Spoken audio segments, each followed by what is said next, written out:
go! Video games.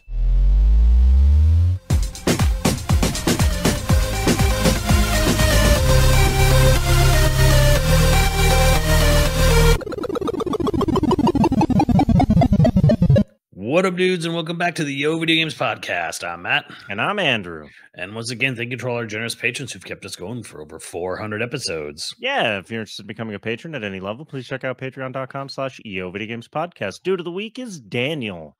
Thank you, Daniel. Been a dude for a long while. I think he's even been dude of the week before in the past. I think I think right around like a year ago. So welcome back. You're welcome back. We don't give plaques out, but maybe we should consider that. Thank you for being around for so long. We really appreciate you. You get to be the dude of the week for sort of a fun episode. I finally finished the Fallout show. I don't know if you watched. So you did watch the Fallout show? I did. I checked it out. Okay. I didn't watch it because I skimmed through Fallout New Vegas on Game Pass because God bless Game Pass. It lets me play a lot of money. But the thing is, it's had like a massive 1,000% increase or more on sales of the Fallout series, Fallout 4 and Fallout 76. Like Fallout 76 had like 1 million concurrent players on Steam recently or something. Damn. And that game was a trash fire when it launched. Now I hear it is supposedly, yeah. I hear now the state it's in now, Fallout 76 is actually in a good state. Like they fixed the game. Like it's been done. Like it is actually a worthwhile endeavor, I guess. And I like Fallout. I do. I like the Fallout lore. Like it's interesting. I think the idea of Fallout is really cool. Yeah, but I watched the show because Walton Goggins is in it. Right. Walton Goggins is just like, there's not a single role I can think I've ever seen him in where he doesn't just absolutely steal the show. So you like the show because it was almost like there was this weird discourse about Steve was under the saying Fallout fans hate this show because it deviates, and even the creator said like, I don't know what you guys are talking about, like it's fine, like. But then there was a lot of people like, no, we love both. So it was almost like there were more people bitching about people bitching. My understanding is New Vegas fans hate the show because it apparently deviates from stuff. Like it makes New Vegas lore non-canon. Now, I haven't played New Vegas in a long time, so I have no fucking idea which parts of it. Well, New Vegas is the Obsidian developed Fallout. It's not the Bethesda one. My personal take on this is like I have never, and again, what little I did play even of Fallout's New Vegas itself was just like these games are clunky and boring, and it is about as entertaining as rubbing your face in the sand. Well, like you also hate the Fallout environment just immediately. It's brown and it's destroyed. It's brown. And the thing is, like, destruction can be pretty cool. And the thing is, I think they've kind of really moved into that with some of the other games where it's like it's sort of nature reclaimed, like more Chernobyl and less just Nevada. Well, that and like the cities are bigger in like say Fallout 4. There's way more like cityscape, destroyed cityscape. But one thing I will say is if I remember correctly, New Vegas is kind of the most colorful one. Like just in general, if it is, I didn't see it because it was brown. Yeah, well, you are in the desert. Yeah, no, that's fair. I like the thing is I like the games; they're fine. I didn't think Fallout 4 was like the best game of the year it came out, but it was fun. I know there was some discourse on how good 4 was because some people were cool with it. Some people felt like something was off about it. When it got patched, it was a lot better. Like when I first bought it, I played like 4 or 5 hours and like there was a lot of problems and I was like, And then I came back to it like 2 years later and I played way more of the game. I don't know if I ever actually beat the main story because that's really, I think, one of the biggest problems with open world is like if you get too distracted away from the main story, by the time you come back, you don't remember anything. Right. And like that can be a real problem. Hey, that might be why people are mad at the show because the show maybe cut out a lot of the fun side stuff. Well, I think also you have to really have to understand because Fallout is a Bethesda RPG, so it is very much an open environment, open design, right? Right. Now, when you're making a TV show, you can't do that. you, Right. you you need structure, and you need structure and pacing to sort of like continue forward. So And you can't have sort of like the same like I went on all these crazy wild different adventures like all throughout my 100 hours. That does not translate into a movie or a mini series or even a regular series. So yeah, you do need to like pick a narrative and then stick with it. stick with it. Yeah. I do think that if you went back to having like 22 episodes in a season and multiple character, like you can do a lot more exploring. It's also, but like look at how expensive Fallout was. Hmm. One, you got Walton Goggins, and that dude ain't cheap, not anymore. Like he's got hit shows and hit shows and hit movies all behind him. Yeah. I mean, he's not like Brad Pitt, like, you know, I don't know, a poster boy. Like he can't get movies funded on his own, maybe, but he is also like he has a pretty avid following. Yeah. Again, I watched the series not because I like Fallout, which I do, but because Walton Goggins is in it. Um, I do. It makes me wonder if the show was half the cost and there was less set pieces, but it was double the length, there was twice as many episodes. Mm. Like, would you have gotten more character moments, more time in the vault? And I don't know that I wanted to be more in the vault. Yeah. Yeah, because like, hey, is the vault the least interesting part of Right. Fallout? And like you say, you don't want to have a series that's just taking a movie's worth of ideas and stretching it out for Yes, 8 hours.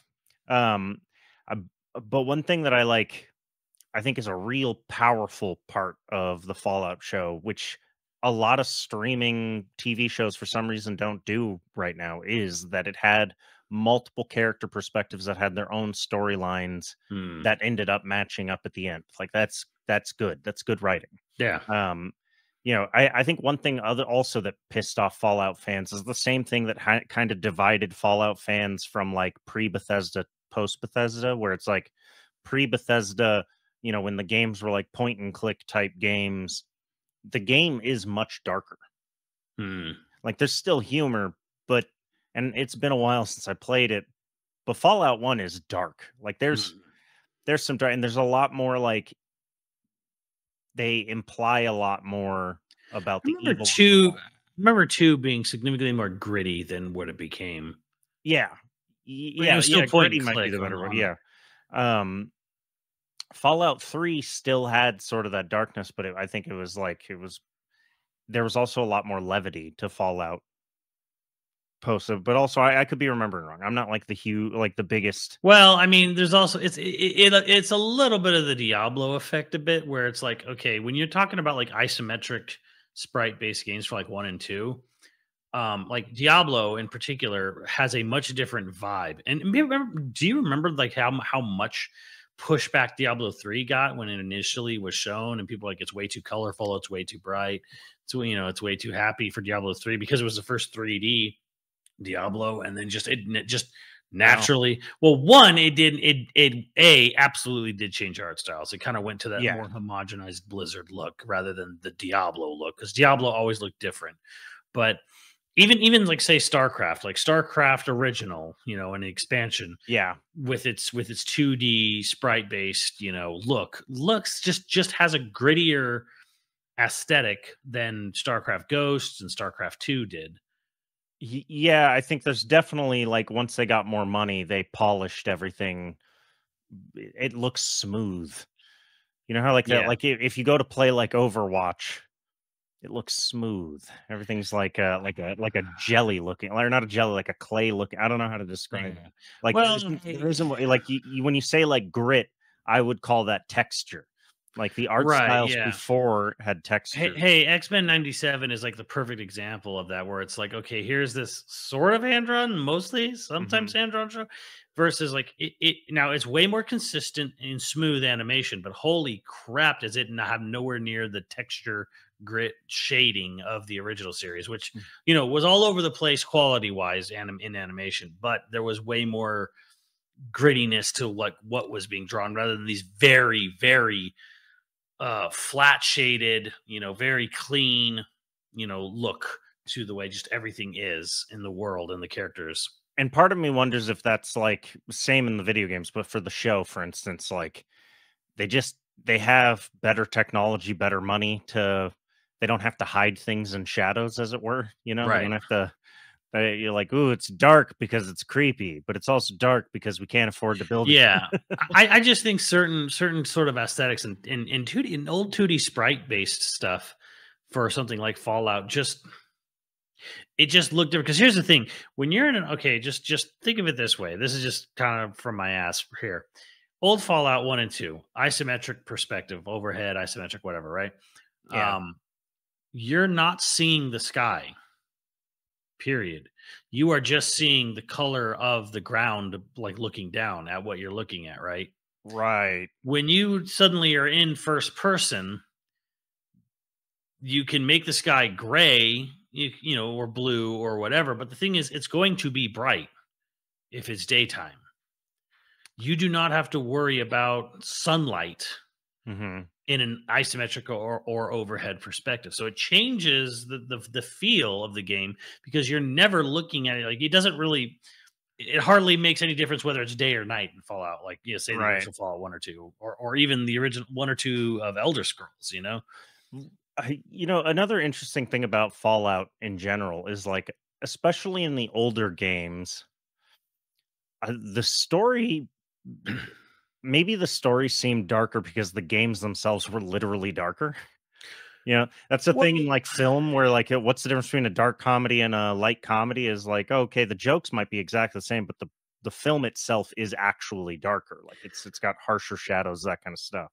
Like the lighting is literally darker in a lot of dark comedies. Could that also be a thing where like I'm misremembering the first two games as much more dark comedy because they were literally darker games? Well, I mean, that's the other thing too, and that's something that like I always speak to a lot, which a lot of people do not pay attention to Yeah. in gaming, and that is authorial intent changes, because Fallout 1 and 2 were made with different teams and different people. Like, I'm not saying like completely different, but the Fallout of today is not made by the people who made the original Fallout at Interplay.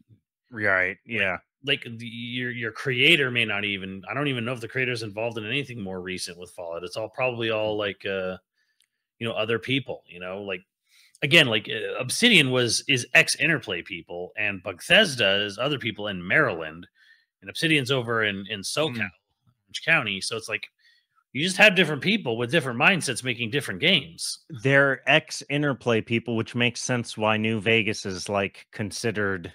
Right. So a lot of people like New Vegas because it is a lot of ex Interplay staff. And it fits the themes and stuff, but now it's not canon because Todd Howard said it weren't. Which I don't. I mean, because my understanding is that Fallout is kind of like Todd Howard's favorite thing at Bethesda, and so it's like his baby. Everything is his baby. Like, the man is gonna give it a few years, and he'll say he invented Indiana Jones. I hope he does. I hope he does, because then I'll get to see one of the greatest fights of the century. I have a feeling that George Lucas is just like a hell of a fighter. Just gets in there and just like he could fight a bear. He just throws his weight around.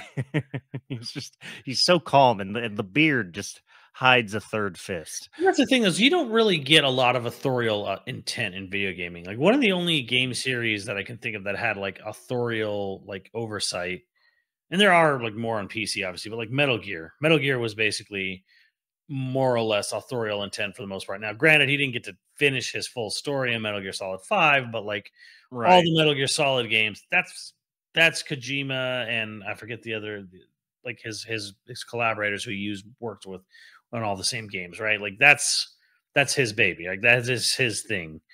People are not adding to lore like Will. Yeah, it's not a committee. And sometimes it even gets messy. That's the other thing too, with like even with authorial intent on things, like things get messy. Things get messy with and without. Let me give you two examples. Like, example one, same author all the way through, and it's a shit show. Kingdom Hearts. Right. Yeah. Well, Part of that was like Disney meddling too, though, wasn't it? Like, Not with the main story. You think Disney came up with all those anime, characters and backstory? No. oh, I had always heard that it was like Disney would meddle about who can do what and They'll basically say this yes or no to certain things. Like they're like, no, characters can't leave worlds. Only like oh right, Mickey and because Co can travel worlds, but Aladdin cannot leave Aladdin world. Right. right, you can't have Aladdin in Toyland. And Pixar was super protective about the Toy Story levels and stuff. They basically like apparently made Nomura like drove him insane with all their like how protective they were on Toy Story. But the rest of the other Disney films are like, whatever, I don't give a shit. Like, but like it's a shit show. I'm like, You want to Raw Dog Cinderella? Get after it. I don't know. like even most Kingdom Hearts fans, if anyone with like any sort of sanity left will tell you like, yeah, the story is wild, like all over the place. You still love it, but like it's messy. It's super messy. Every anime ever, even if you love it, there's plenty of anime that I love that is like it's all over the place. Yeah. So And then there's two examples of games that switch writers constantly and are messy as hell because of it. Resident Evil and Legend of Zelda. They're messy as hell, wow. both of them. Like not as messy as Kingdom Hearts. But Kingdom Hearts would if it was a mess off, Kingdom Hearts would win. But Legend of Zelda hasn't had a story worth a damn in at least 15 plus years, maybe 20 even.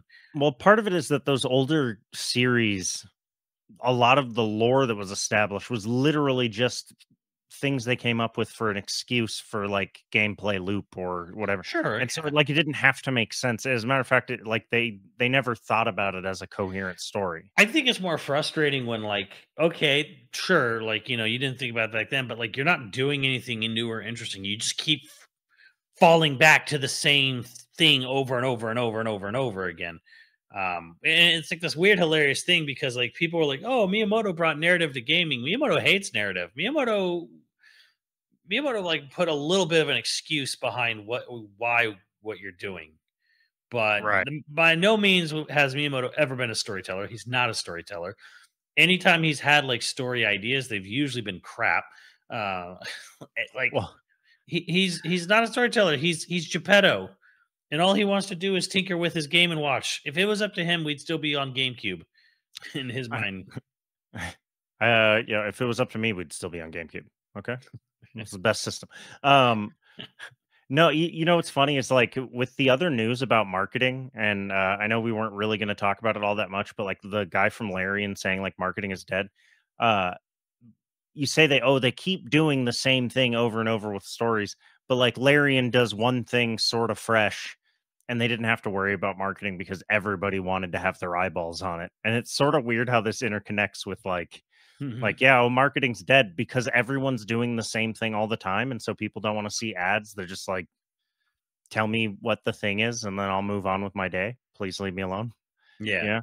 But you do one thing sort of fresh. Like if they ever have like a really fresh new Zelda, they probably won't have to advertise. I mean, to be honest, Nintendo doesn't advertise that much really anyway. And they know they don't need to. Yeah, they don't need to. They've got a fandom that will pretty much support them. Like when we're talking like Zelda and Mario, you're looking at about okay, like you take away like the Breath of the Wild, it's jumped up now because of Breath of the Wild Tears of the Kingdom, but like beforehand, you were guaranteeing yourself about 3 to 5 million on any given Zelda game. And if you had a Zelda game that breached more of the mainstream, you get 7 to 8, maybe like 7 to 10. But like on average, like low end, you're getting about 3 million lifetime for a Zelda game. Average is somewhere between 3 and 5, and then if it's a high end, it was like 7 to 8, 7 to 9, right? And then Breath of the Wild and Tears of the Kingdom blew past that. Now we're at the 20 million whatever range. So it's like, well, yeah, because the Switch is insane. And a Mario game, even without much advertising, say the system's a flop, you're guaranteeing yourself about 8 to 10 million on a mainline platform Mario game. Right. Same with Mario Kart, really. Even like you're guaranteeing like on a like if we look at like the Wii U, you're guaranteeing yourself about 8 million, 5 to 8 million sales for any given Mario Kart, no matter how terrible the system's doing. Which is why they just make so many new ones lately. Right, exactly, because they don't. So Fucking and that again, that is the thing. They know they don't have to advertise it, and I think the way Larian put it was the point. I think people should be hyper focusing on more is that people just want to know what the game is, who it's made for, and why it's being made, which is so important nowadays because now it's a question you sort of ask yourself jokingly all the time: who is this for? right. And like there's great games even like Bayonetta Origins that nobody played, literally nobody played. Me and like one other person I know in the world played this game, right? And it very much was a question of who is this for, but it's still a cool game. But like even Nintendo with whatever meager advertising, like who is I don't know.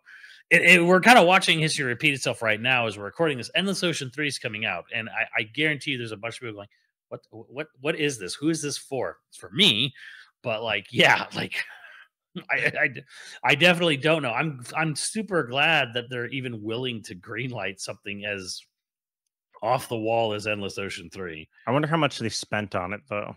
Like I wonder how many I wonder how much it needs to make a profit and be a I don't think few they percent. probably really don't think they spent a lot on it. I mean, it's Eureka, so it's an outsourced project.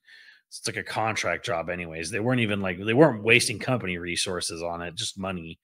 Mhm. Just whatever amount of money they did, but I realize I distracted us from the main topic, which what we're getting at with talking about Fallout specifically is obviously there's a narrative there, yeah. and it's boosted pretty significantly how many people are playing Fallout 76 and Fallout in general. And with The Last of Us, that also happened. Like you said, like Yeah. Last of Us also went through the roof when the show came out. But it's not happening for Halo. And is it because Halo's story is bad, or is it because the show is bad? Like if Fallout's story sucked, but the show is still good, would it boost the Well, gameplay?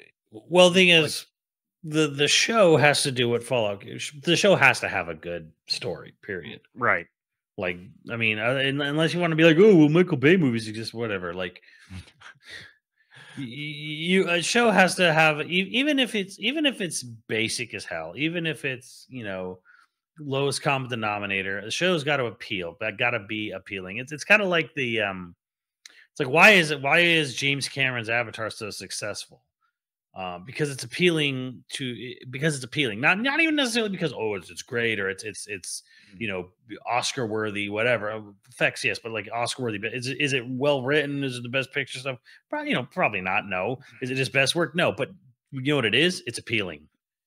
It's appealing. Like it hits notes it needs to hit to get people invested enough to go see it, kind of thing. It So will even make if you eat popcorn. like even if you just maybe you're like me and you don't really follow Fallout or whatever, but like, oh, this show it has to be appealing. There has to be there's stuff in that Fallout show story wise that got people hooked. Well, that and the cast was really good. Hmm. Like they got a legitimately good cast. Um, you know, all I'm trying like there wasn't really a weak link. At first I thought the guy who was playing the knight, or well, the squire who becomes the knight, I think his name was Maximus on the show. I thought he was gonna be the weak link. But Hmm. no, like he actually played the character like to a T, and then the growth is so obvious by the end of like, dude nailed it. Also just like a very funny actor. His facial expressions were like, I don't know, like I don't know how the dude hasn't exploded before the show. I think the lady's name is Ella Purnell. Um, but like talk about great casting with like just literally a wide-eyed, like a physically wide-eyed human being to play a wide-eyed, bright-eyed, bushy-tailed go-getter. Like they just the casting is great. I almost would say that the casting carried plenty of the weaker elements of the show. Now, when you compare that to again like Last of Us show, the casting in the Last of Us show glossed over, in my opinion, a lot of the weakest elements of the show. One, there's barely any infected really in the show. Mm. There's really almost no action for the show. Like it's a walking, like there's a lot of walking in the show, and but the casting is very good, and so you're sort of paying attention. Even the characters you don't like, and I'm blanking on her name, but the lady was very, very like she's a great actress. Tess or whatever. No. That lady is wonderful too. But it was the villain that was sort of made up for the show. Oh, okay. And everyone was kind of like, ah, it was a bad cast. Well, I don't agree. I don't think the character was particularly good, but I think like that actor is good and did well. And I think the only reason the show worked as well as it did is that actor was actually Well, good. it's so weird because people are people like, what is it they say? Like media literacy is dead. I'm like, it's more than just media literacy is dead. People literally associate the role with that human. Only Like they online. like there was this hilarious thing where the actress who played Skylar in Breaking Bad talked about how a lot of people are come around and they start, I used to hate you and your character, but and I'm starting to like realize she's just she's just a survivor or whatever. And it's just sitting there, I'm sitting there like people, she's an actress Yeah. playing a role. That's number one. Why are you forming emotional feelings towards an actor when you're speaking to the actor face to face? Like, oh, I hated you in this thing. I'm like, okay, but like, it's like, and then two, everything I've ever understood is like, if you thought Walter White was the good guy, you have no idea how to Yeah. watch television. Oh boy. Oh, yeah, well, there's people that say that about like, oh man, I'm so glad Jesse Plemons' character, or I'm so mad he dies. It's like you know that his character was a white supremacist psychopath. Like he was a huge piece of shit. Why would you be rooting for that douchebag? Like what? You're something wrong. But to finish my point was like, then you look at Halo. Now Mhm. Pablo Schreiber is a good actor. Like he has myriads of roles where he shows that he is a charismatic, strong actor. I mean, American Gods, he plays one of the best characters in that Mhm. entire series. Um, it's like they wrote that show one because they hate Halo. It's like and the thing is I don't think the writers are bad. I think they actively were working against the source material, which doesn't make sense to me. And two, it was like they looked at everything that made Pablo Schreiber interesting and good as an actor and were like, don't do that. Don't don't do the things that you're really good at.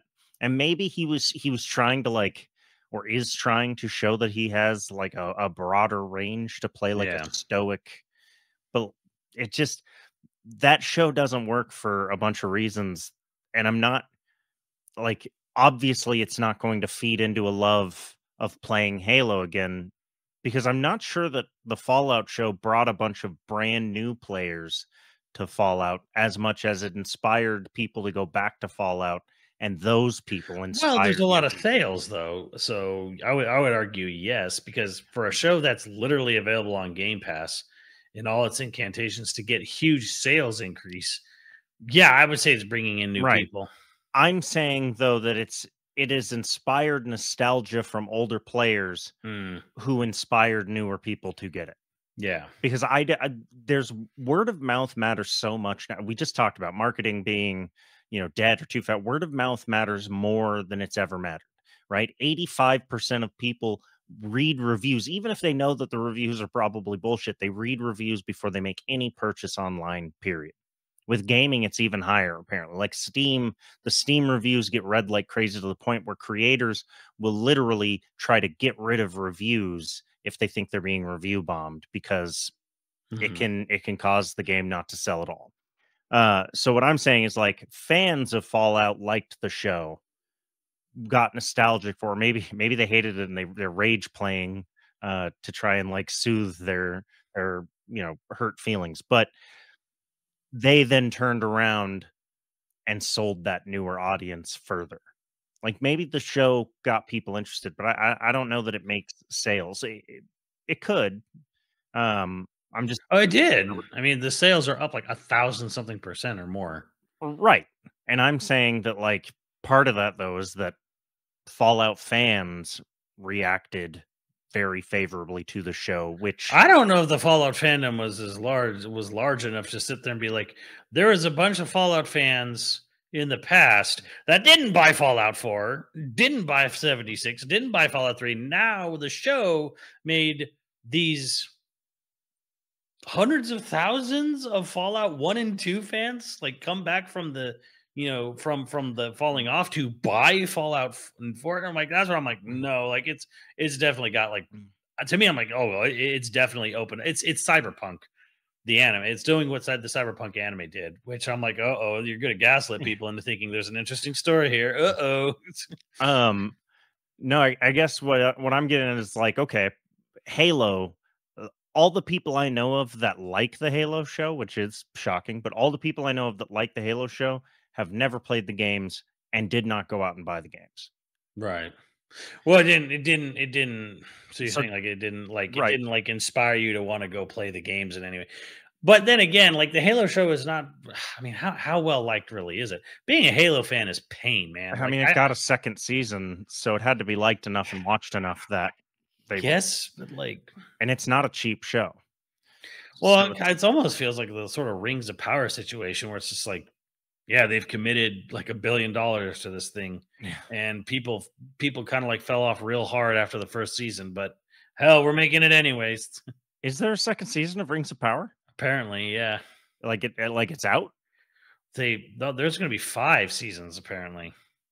Sick. I got through maybe 3 or 4 episodes of that. Yeah, same, exactly, same. And they put $1 billion into the show. That's The budget for Rings of Power was $1 billion. that is rough. A complete aside, but for anybody that doesn't know, and I'm bringing it up because I want you all to go watch them. They're re-releasing the extended editions of Lord of the Rings in theaters. Yeah, and we should all go see it. Hell yeah. The thing is, like, well, Fellowship is like you don't need to see extended for Fellowship. It's just it enhances an already going. The extended editions of the last 2 are better films than the theatricals. Especially, definitely Return of the King, yeah. And I would say especially Two Towers. There's a lot of context for poor Faramir that gets lost in theatrical. Oh, that's true too. Yeah. That is true. You know what? Another thing, like, because one of the topics that inspired this was like, can a narrative save a game? Like, if the game's crap, but the story is interesting enough, and say what you're hinting at, in my opinion, is that like, oh, Fallout story sort of sucks, but because it worked in a show, it's saving Fallout. Well, I would argue more like the Fallout gameplay is just kind of like janky and boring, Garbage. but like the narrative is intriguing enough in a Fallout that people I know people are going to be totally against me on this, and I get it, and that's fine too. But like, there are just some games where I just look at it and I'm like, it feels like the narrative is what's driving. And I'm all like this too because most near games are crap. But the only reason is interesting enough. The only thing that pulled near along as long as it did was the narrative. That was the only saving grace besides the music that it even had. Well, okay. And so how many games can you think of where like the gameplay itself sucked, but the story was so good that you're just like, oh, it's got like a series. A series off of it. Well, yeah. Like like maybe we're saying Fallout is that. Now I don't agree. I actually like playing Fallout. Like I don't. Right. Well, I mean, there's a lot of really neat sandbox stuff ideas in it. It's just like the physical act of doing things in a Fallout game feels like garbage. But that's more of just creation engine, Bethesda style, like janky. You it doesn't even feel like you're even there in the world. You're like a floating avatar kind of thing. It's just a floating icon. Like, I don't know. Like nothing feels like you're actually there. Like, but not grounded at all. But like, people be all man with this one, but I'm like, Persona is a game that feels like people play it for the plot and the characters. They don't play like, oh, I love turn-based game. Whatever. Like, there's it's hard. and it's punishing if you're not like properly equipped and ready for a dungeon or whatever. But like, there's nothing fucking that. I mean, the most special thing in Persona is that you can initiate a dialogue exchange between the monsters you're fighting to try to talk no jutsu them into joining you. Where instead of throwing a Pokeball at them, you literally try to barter with them. Huh. Which again is almost just it's using narrative as a gameplay tool. Like using like even in the combat system, the most interesting thing in there is That is a technically cool done idea. through and it is the coolest thing about the gameplay as far as I'm concerned. But like fuck, dude, like I would not sit there and say like the gameplay is it's certainly not innovative. It's not riveting. The UI, absolutely. And obviously the user interface, the presentation out of this out of this world, amazing presentation. But like the gameplay, I don't think I've ever really played Persona games to like because Persona's in that same it's in the same world as like the Shin Megami. you're at, yeah.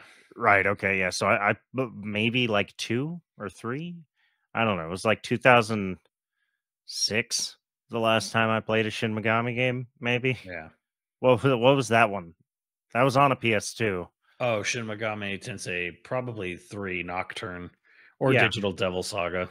What was the one where they killed themselves to like 3? That's Persona. Okay, yeah, that's You the mean the one. gun to the head? That's Persona 3. Yeah. Okay, that's the one that I played. And only a little bit.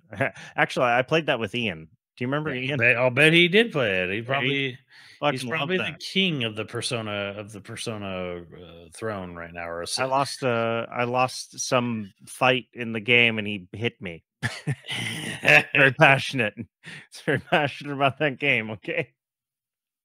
Yeah, I was trying to think of like for the longest time, like I know people who don't like the gameplay of Metal Gear, but they've played every Metal Gear because they like Solid The Snake. thing is about Metal Gear is that they always are mixing up the gameplay. That's one thing I Right. will give those games credit for, is that they're always trying to do something unique and new. I'm trying to think if there's any Metal Gear game that I've played that I didn't like the gameplay. Maybe 4 or Acid. like probably Acid, yeah, because it's a card. It's a fucking combat. card game, yeah.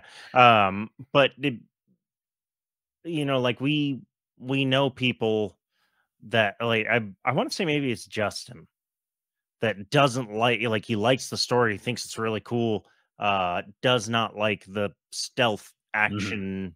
Like I hate stealth, but Metal Gear Yeah, there's always so much stuff going on in Metal Gear that it's like it's easy to sort of look the other way or do something else. I don't know.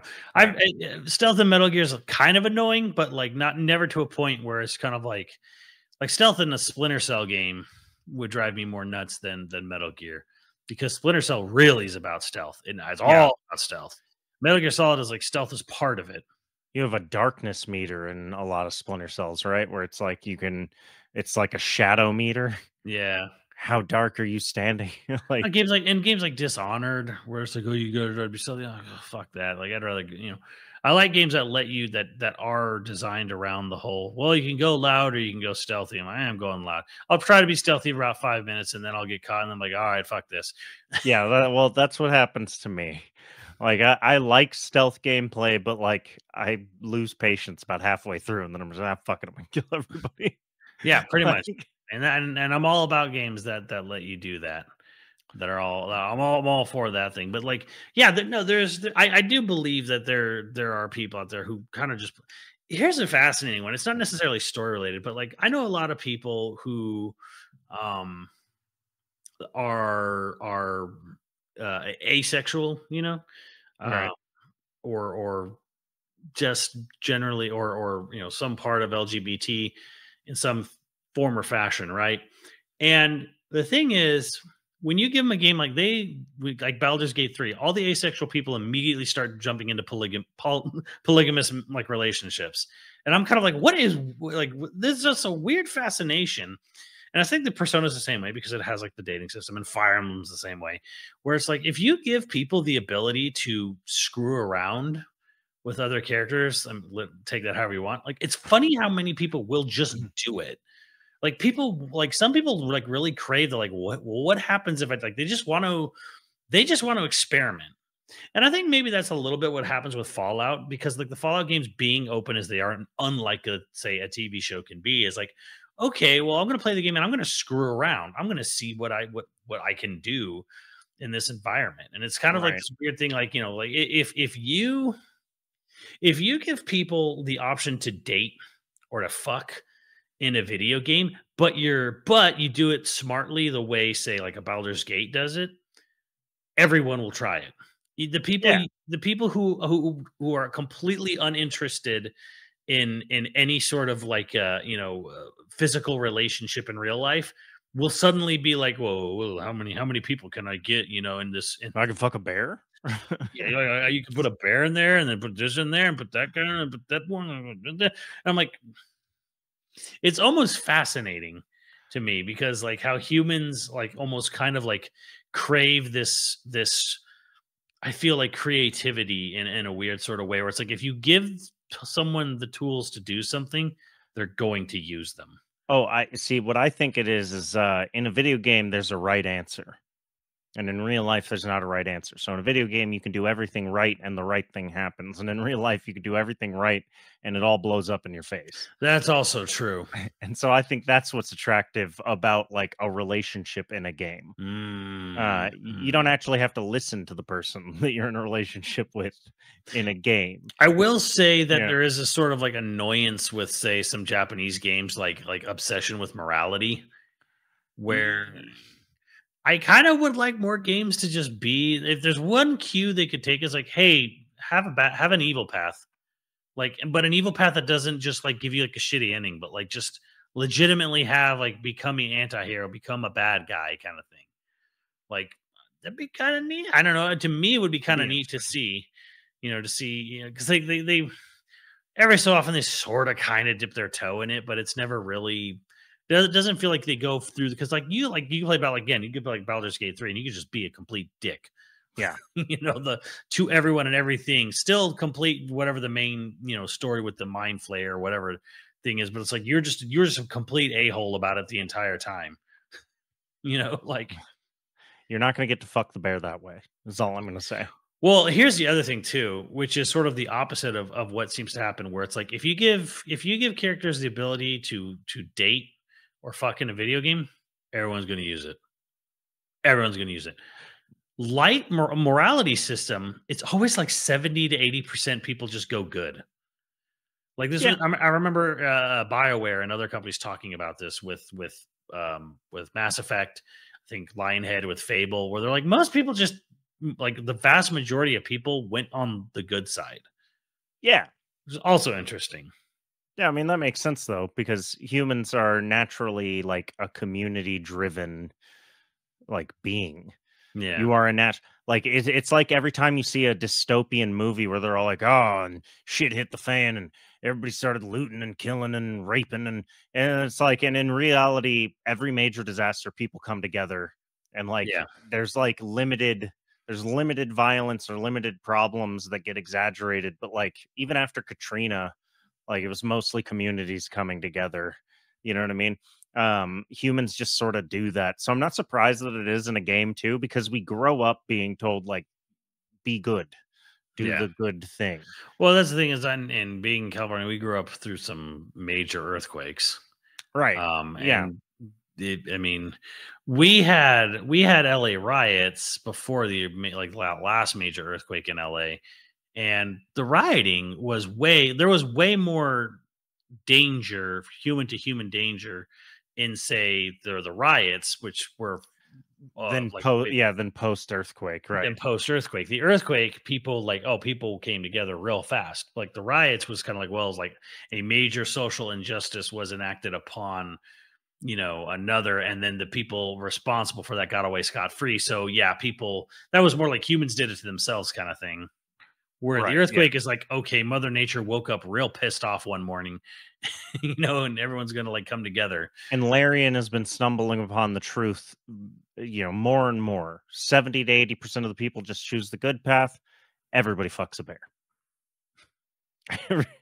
Everybody wants to fuck the bear.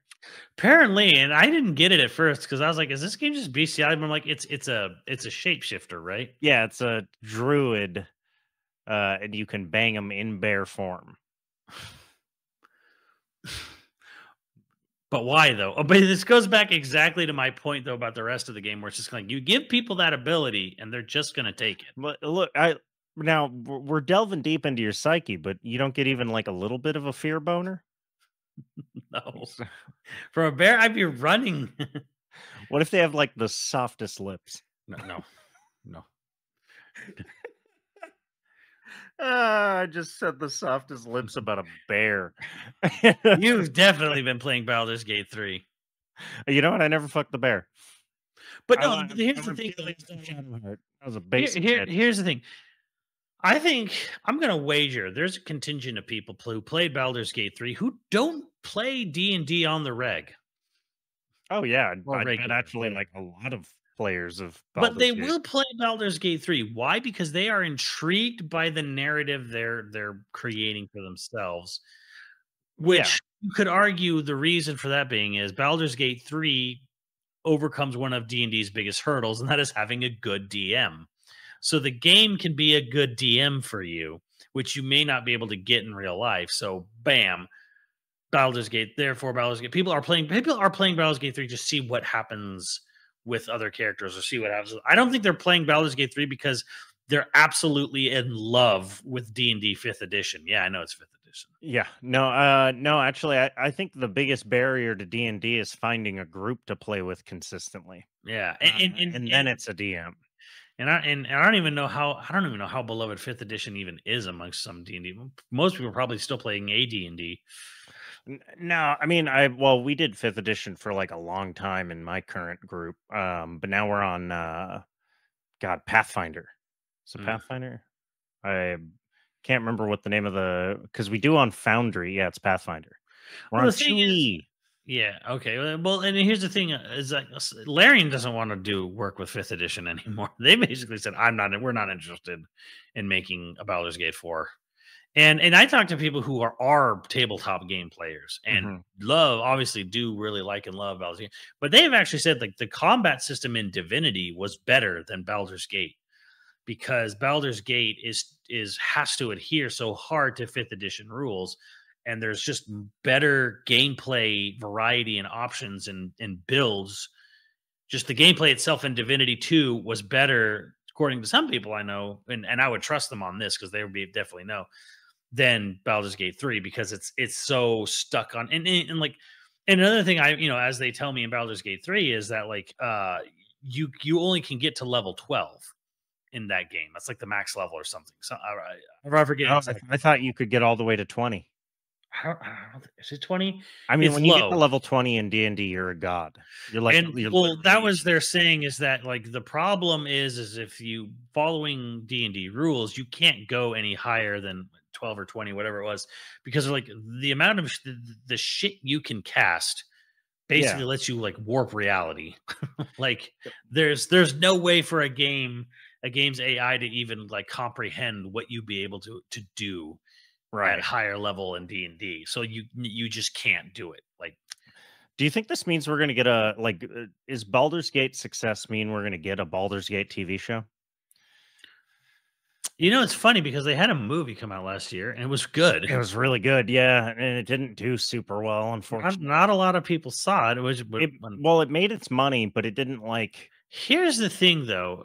Baldur's Gate 3 is successful not because of its particular. I don't think its main quest is really what did it for a lot of people.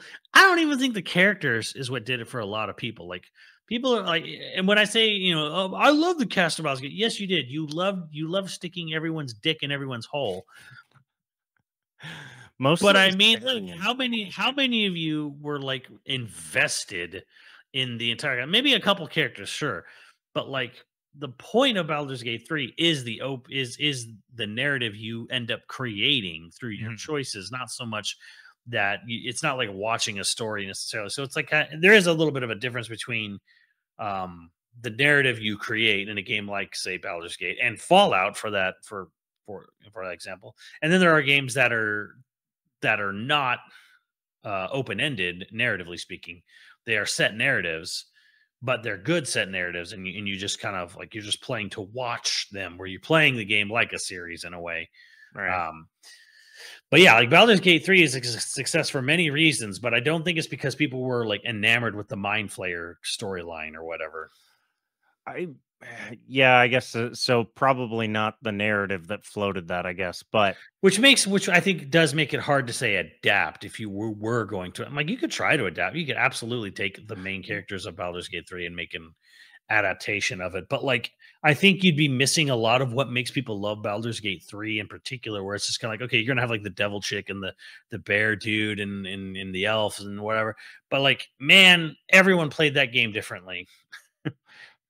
yeah, no, that's fair. I think that's one of the things that made the movie so good is that the movie sort of nailed a lot of the things that happen in a good campaign. Right, and they were original characters for that movie. It wasn't like they were Right. trying to specifically adapt a D&D Right. specific game, movie, campaign, whatever. No, that's true. I to close, we should try and pick out a game that has a bad narrative but is a success. Zelda. Yeah. Zelda I know you're gonna say that. has a legitimately crap plot. Crap. It is legitimately crap, which I'm kind of terrified about the movie that's coming from it, right? Because we're going to see. I did not see the Maze Runner movies, but I'm seeing that dude's Planet of the Apes films next month. I don't have high hopes that it's necessarily going to be some narratively great movie. I hope it is, but part of me is just kind of like you're going to walk into a movie that's going to be highly producer controlled, highly IP owner controlled, highly IP owner controlled. And then you're a young director on top of it, which means you don't necessarily have the pull to override stuff. So I'm like, man, you're gonna get the most basic ass bitch Zelda movie humanly possible, like plot wise from it. Like it is gonna be there. Will be no surprises. There'll be nothing interesting that goes on in this movie at all. You like, I don't know, like, but for me, it's like, yeah, I Zelda used to have really intriguing, interesting, introspective plots. Long gone now, though. I was trying to think what is the best plot in Zelda, the most interesting plot in Zelda outside of obviously your favorite. Majora's Mask and Link's Awakening. I was gonna say Majora's Mask, yeah. Yeah, it's Majora's Mask and Link's Awakening 100%, same writer. Arguably, you could argue Wind Waker plot wise. I think the plot there's some good shit in Wind Waker plot. Yeah, Wind Waker actually does have a pretty interesting plot. The manga, specifically the manga for Twilight Princess, would make a fucking killer adaptation if you went hard into the plot lines for the manga, and it just finished. Took them years. It just finished. Yeah, well, it just finished. Well, it just finished localization, and it only like a year back or so did it finish in Japan. Huh.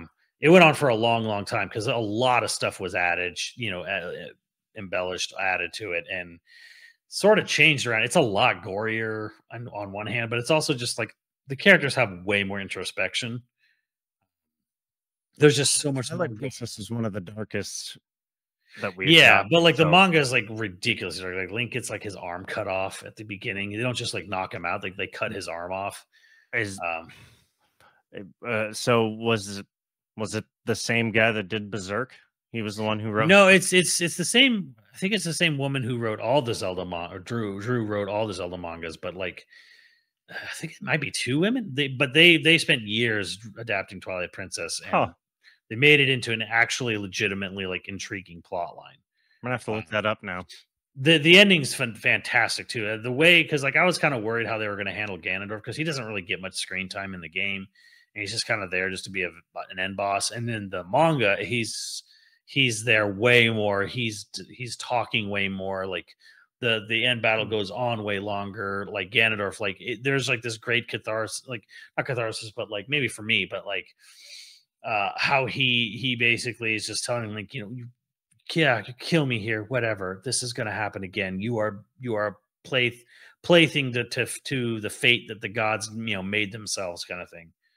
And then like Link gets mad. He gets really pissed at the end, like when like in the game, you know how there's like 4 forms to Final Fight. Like when he knocks him off the horse, and you think he's dead for like the second or third time before he gets up. Link literally just looks at him and says, "Get up." He just looks at him all, and it's cool. He's laying there on the ground. He's like, "Get up. Killing you once isn't enough for me." Okay. Link goes hard.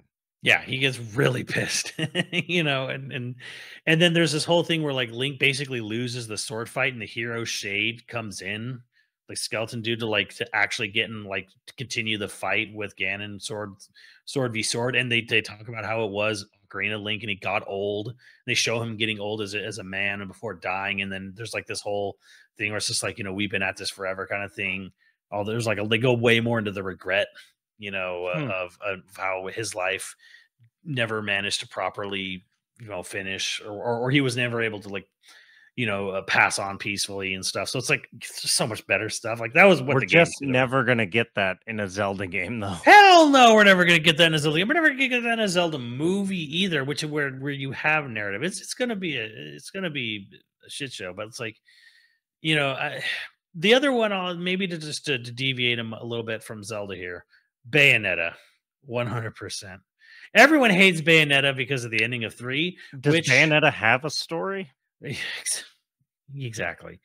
But yeah, I'm still kind of like confused where all these people are like, oh my god, I hate Bayonetta 3. The story was so bad at the end. I'm like, wait, you played this for the plot? Yeah. What is the plot? There's witches and there's angels. Don't get me wrong. There is a lot of backstory in Bayonetta that I ignored always, especially in the first game. But it's like, don't get me wrong. Is the story bad in Bayo 3? Yes. But it's Bayonetta. I don't really give a shit. I'm trying to think. Like, obviously, we could say that Resident Evil has a pretty nonsensical story. A lot. It's all over the place. It goes from being fun, I would say, like being fun, right, to downright nonsensical to terrible. Just yeah, it is all over the place. There's not really any coherent. One of the only people that I know, and now I know a few more people because of Stars, but like Mike is the only person I know that sort of has it all, I don't know, sensibly laid out. And he knows several people that are no shit like scholar level, have it all laid out. But even then they'll say like, oh yeah, just doesn't make sense. Whatever. It's nonsense. Like they'll be like, this doesn't make sense, so we're gonna ignore it. Yeah. Okay. Speaking of which, I still want another Outbreak. God, right, yeah. I mean, people just want the Outbreak. They don't even really care about the plot or the who's or the hows or the whys. And again, it probably doesn't really matter. Again, they've rebooted Resident Evil anyways, because the plot of remakes 2, 3, and 4 do not coincide at all with the original games storylines at all. Like they're way more consistent though now. There is a consistency there that they didn't have before, but like they are rebooted. They have rebooted their plot lines, and you know what? It's fine. It's fine. Who cares? Like when RE3 remake, when they basically teased the Plagas in RE3 remake, and I was like, that's not how it goes. And I'm sitting there, I'm like, who gives a shit? A lot of people give a shit. Well, they shouldn't be there, but like but there are games where I play strictly for the narrative, like 13 Sentinels, Automata. I like the gameplay in Automata. It's not great, but it's fine. It's fine. It doesn't piss me off. I only played the next 2 playthroughs or whatever, the B and the C, and the D. There's so many. The only reason I played multiple playthroughs though is because I wanted to know the complete story. Like it wasn't because I loved the gameplay. Gameplay is good. It's not phenomenal. It's repetitive. It's repetitive. There's some really boring boss fights, like yeah. But that opens up like is there games that you guys have played that you're like the narrative is so good that I'm gonna ignore crap gameplay, or conversely, is there a game that like the gameplay is so good you're gonna ignore a crap narrative? Like I mean, some of the big easy ones. We said I feel like the latter is most of video gaming for me, and only in the last couple of years am I kind of like, yeah, I'll play this for the plot. Realistically, plot didn't matter in games really. Like a coherent, Like, I wouldn't say that a game was truly plot driven until the last 10 years. Really. Yeah. Like, I mean, Now there's always an excuse. Maybe there 10, were maybe 15 yeah, years, I I guess. would say there were games that were like, oh wow, that had a good plot. But I would say within the last 10 years for me, it's when I started to go, I'm actually invested in where this is going. God of War being kind of an interesting example. Right. Yeah, yeah, You yeah. know, where it's just like, oh, am I super interested in God of War? I'm not like a huge super fan, but I'm like, am I invested where it's going? Yeah. Right. Yeah, like, in the last 10 years especially, narrative seems like it actually narrative's coherent. There's Yeah. plenty of good stories that are incoherent from the last 30 years, but I'd say Yeah. in the last 10 years, there's been a much greater focus on having a coherent narrative in games. Yeah. And I did. Horizon was a good example of that. Or like, I don't think the gameplay in Horizon's very good, almost at all. Oh, really? I like both. But narratively, I'm very intrigued enough by it. I'm like, it's colorful, it's intriguing. I like the story, I like the characters, I like where it's going. Ghost of Tsushima a little bit, where like the back half of the game, a lot of the gameplay is a little bit tired. Yeah, you're just well, yeah, that's the The thing. story's so damn good. You're tired by the end of it, so everyone kind of runs through. I feel the back half of Tsushima. Like, all right, Story's yeah, great. it's cool. Well, like, I'm intrigued by the story. I don't fucking care about following that bird anymore. All right. On that note, we do have producers to thank. Again, if you're interested in becoming a patron at any level, please check out patreon.com/YoVideogames podcast. Dude of the week was Daniel. Thank you, Daniel. And our producers for this episode are Os Knight, Zyber Knight, Mutton Chops Johnson, Screwnomi, Koroi35, Hyper Viper 89, Hockey Kong 64, LCL Mayhem, and Ziggy Z. Thank you, dudes. We'll catch you next time. Later, dudes.